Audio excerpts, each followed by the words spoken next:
going to show you just a couple of ways to use the place value disk to show multiplication. So the first thing I have is 32 times 3. So if you think about multiplication, we always tell our kids it's equal groups. That's what multiplication is joining together equal size groups. So if I have 32, well, and then I'm going to do that times 3, so I'm just going to do a second row of 32.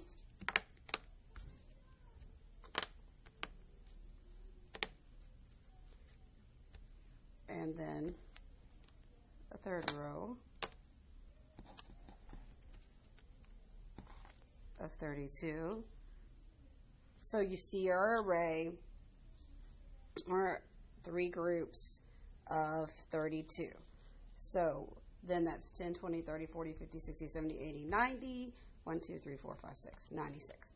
Or as we are teaching the children about the distributive property, instead of just saying 32 times 3, we can say 30 times 3 plus 2 times 3 with the distributive property there. So here's the representation of our 30 times 3 and our 2 times 3.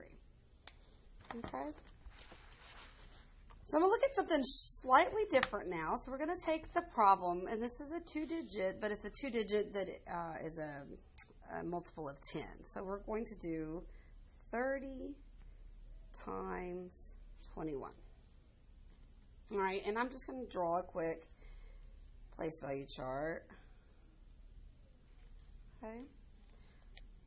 So when we talk about multiplication, one of the things that we want to talk to our children about is the distributive property and using that. So if we take this 30, we can write that as 3 times 10 and then times 21.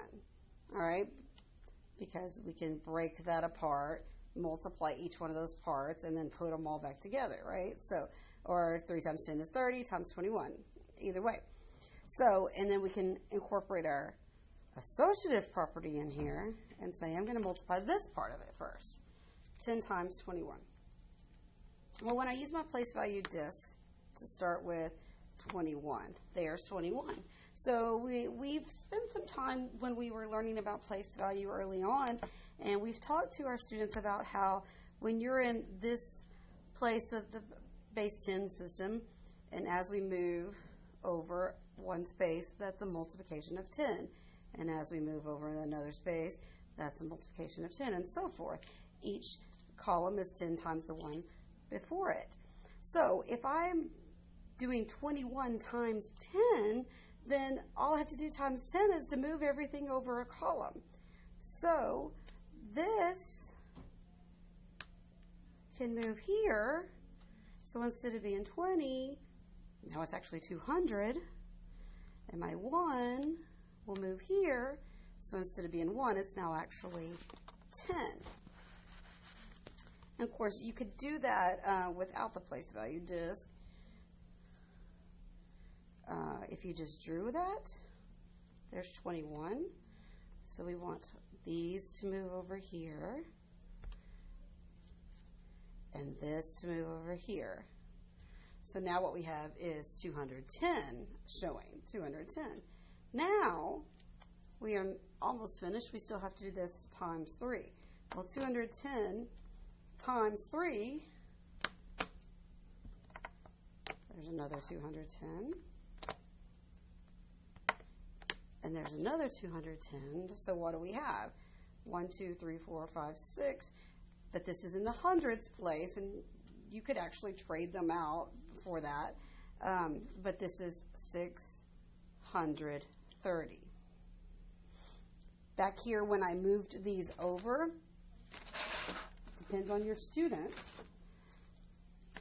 But when I moved these over to begin with, let me go back to that for just a second, so that they're actually seeing this. Here, when you do this, when I move the 2 10s to the hundreds place, replace them. because 20 times 10 is 200. And then the same thing here. Replace this. 1 times 10 is 10. So now if that's better, there's your 210. Now do times 3.